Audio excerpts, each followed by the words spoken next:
Paz e bem, mais uma vez o programa de todo o coração.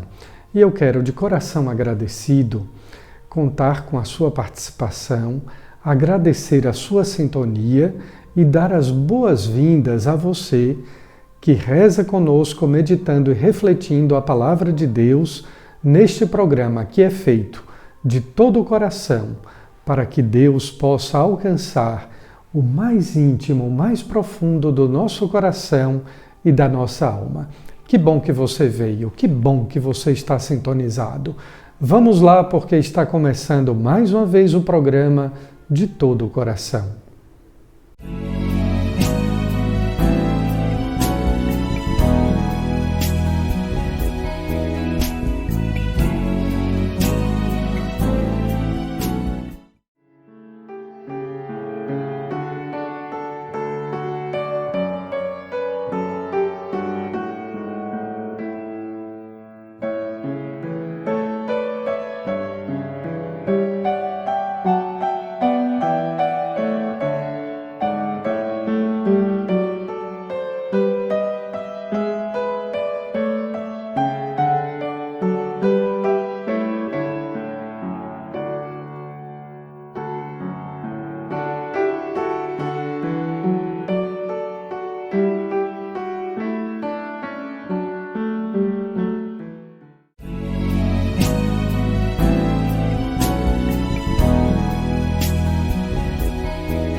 Querido irmão, querida irmã, paz e bem, estamos no 12º domingo do tempo comum e o Evangelho de São Marcos neste domingo nos fala tanto, como nos fala tanto a palavra de Deus, à nossa vida e ao nosso coração.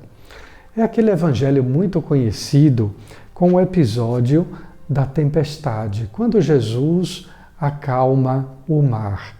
Estamos, portanto, no capítulo 4, versículos 35 a 40 do Evangelho de São Marcos. Um evangelho riquíssimo, o evangelho desse ano B. Vejamos como se inicia este evangelho.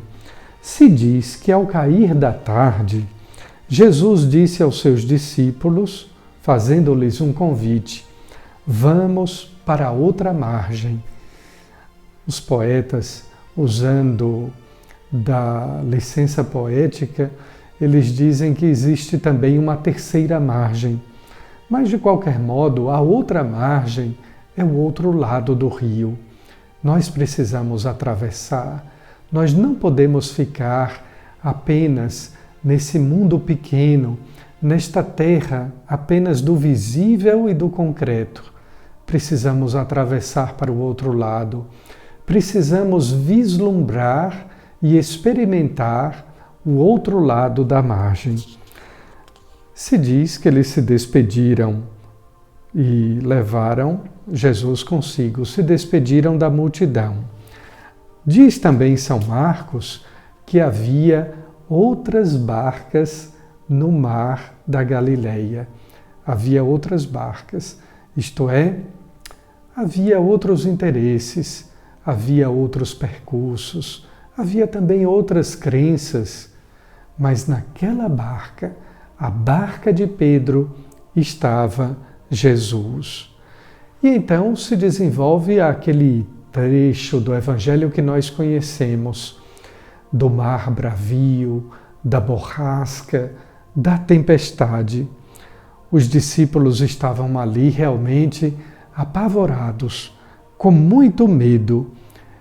E Jesus dormia no fundo do barco. São Marcos é até detalhista ao dizer que Jesus tinha a sua cabeça reclinada sobre um travesseiro.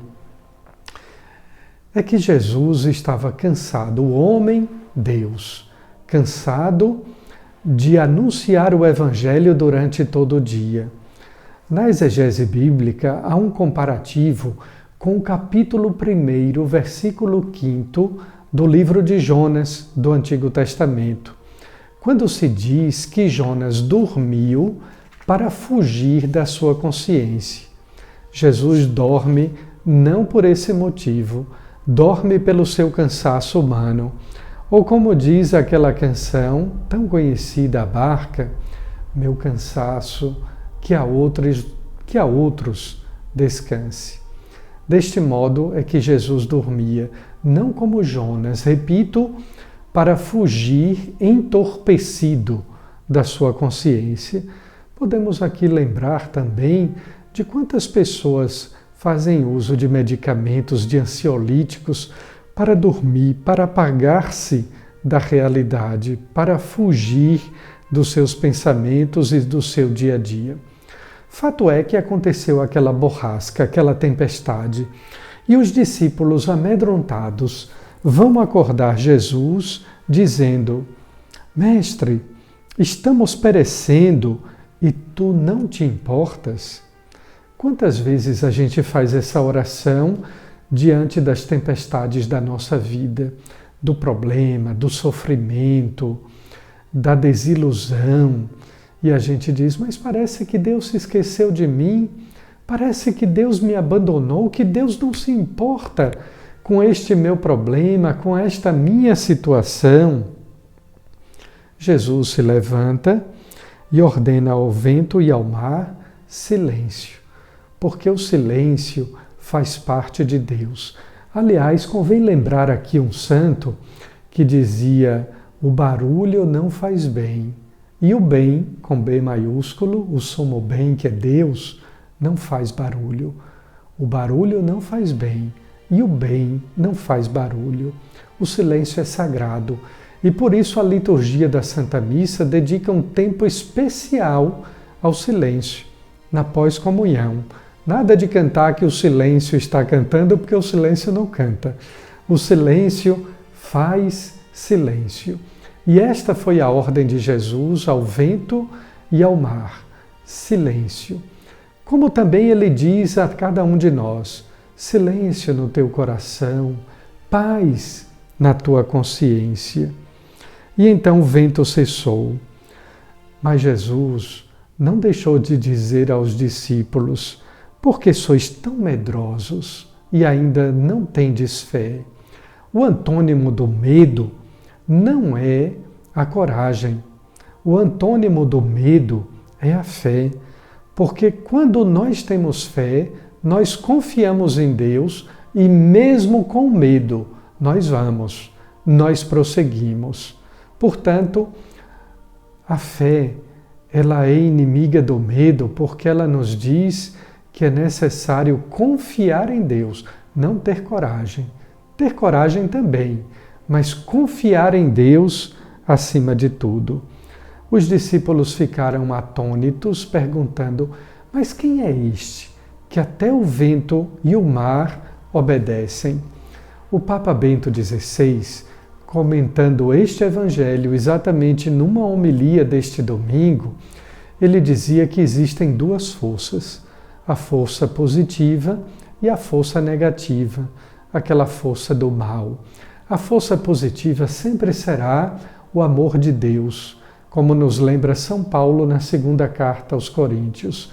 O amor tem uma força enorme, invencível, e por isso é necessário crer em Jesus Cristo. Ele não é uma ideia.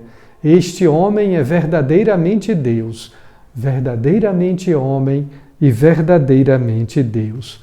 Por que você ainda não crê? Você sabe que se você não crê e não entrar nesta barca, que é a Igreja Católica, cuidado, você poderá não desembarcar na terra prometida, na vida eterna. É necessário também, querido irmão, caríssima irmã, acordar o Cristo que muitas vezes está dormindo na sua alma. E aqui é necessário o pregador que venha com a palavra forte e incisiva para dizer: desperta, tu que dormes. Porque na verdade não é o Cristo que está dormindo. Às vezes é você que tem a sua fé adormecida. Quem é este que até o mar e o vento obedecem?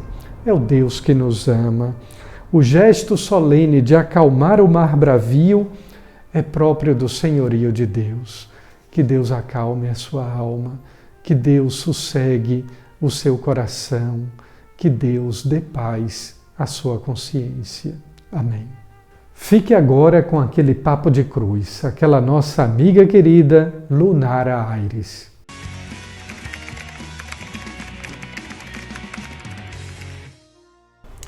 Olá para você que está acompanhando o programa de todo o coração. No quadro de hoje, um Papo de Cruz, eu convido você a meditar junto comigo na segunda leitura da liturgia deste domingo. Mas antes de começar, você já sabe que tem um pedido todo especial. Seja também um evangelizador, seja também um mensageiro da Boa Nova, junto com toda a equipe da Diocese. Compartilhe o link, avise ao pessoal sobre o programa de todo o coração. Dê o seu jeito, arrume um modo, mas nos ajude também a levar a mensagem do Evangelho. Amém? E, como eu já falei, a segunda leitura da liturgia desse domingo está no livro de 2 Coríntios, no capítulo 5, e eu vou meditar com vocês o versículo 17, que é o finzinho, mas a gente sempre diz, espero que vocês tenham meditado toda a liturgia. Amém? Se alguém está em Cristo, é nova criatura. Passaram-se as coisas antigas, eis que se fez realidade nova. Palavras do Senhor. Graças a Deus. Gente, e o que eu quero trazer para vocês na leitura do dia de hoje é uma realidade, é uma coisa simples, direta e muito básica, mas que parece que tem dificuldade em ser fixado na nossa cabeça. A gente tem uma mania de ficar remoendo e retrocedendo para os erros, para as falhas, para os pecados, para os nossos deslizes, mas a gente esquece que a morte de Cristo, o Cristo na cruz, nos redimiu de tudo aquilo que era mal, nos redimiu de tudo aquilo que era ruim em nós, de tudo aquilo que não era projeto de Deus para nós. Isso significa que eu não vou errar, que uma pessoa que se encontra com Cristo, que se encontra com a realidade nova, é uma pessoa perfeita, já em plena santidade? Não, porque se fosse assim, nós já estaríamos na eternidade. Mas essa pessoa que se encontra com Cristo, que entende realmente o sacrifício de Cristo na cruz, ela entende que não precisa estar olhando para trás, ela entende que não precisa estar remoendo os seus pecados e os seus erros, dizendo que não vai conseguir, porque sob ela está a força do sangue derramado na cruz. Sobre ela existe a realidade de um Cristo que morreu por nós, que morreu pelos nossos pecados. Deus, ele já sabia os seus erros, Deus, ele já sabia os seus pecados, os meus pecados, as minhas falhas, os meus erros, ele já sabia. E foi por isso que o Cristo morreu por mim. Foi por isso que o Cristo morreu por você, para nos dar vida nova, para nos dar um entendimento melhor de que é possível viver uma vida nele, é possível ser entregue totalmente à mensagem do Evangelho. E desse modo, a gente precisa entender que o sangue de Cristo está sobre mim, ele morreu por mim, me redimiu dos meus pecados, e que isso não seja desculpa também para eu continuar errando e continuar utilizando de maneira desenfreada a misericórdia dele ao meu favor. Ele nos perdoa, ele nos abastece do seu amor, mas isso não deve ser usado de maneira desenfreada. Nós precisamos entender que o sacrifício na cruz nos redimiu e nos disciplinou em favor do céu. Então é isso, por hoje eu encerro aqui o Papo de Cruz. No próximo sábado eu estou de volta com vocês. Tchau, tchau!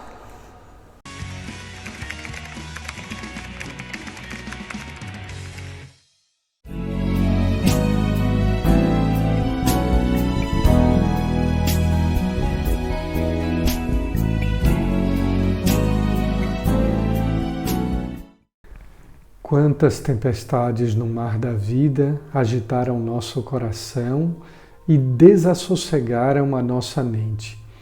É hora de confiar mais em Deus, de saber que quando Jesus está no nosso barco, ou melhor, quando nós estamos na barca de Jesus, que é a Igreja, não há por que temer ou se desesperar. Supliquemos ao Cristo, que nos redimiu, que venceu a morte, que ressuscitou, que Ele nos conceda a sua graça e a sua bênção. Conceda-lhe paz e saúde, tranquilidade no mar da vida, para que você possa navegar, mesmo em águas profundas e agitadas, mas tendo a certeza que o desembarque é garantido na terra prometida. Que Ele abençoe a você, a sua família, em nome do Pai, do Filho e do Espírito Santo. Amém. Muito obrigado pela sua audiência, pela sua participação. Até o próximo programa. Paz e bem. Com minhas forças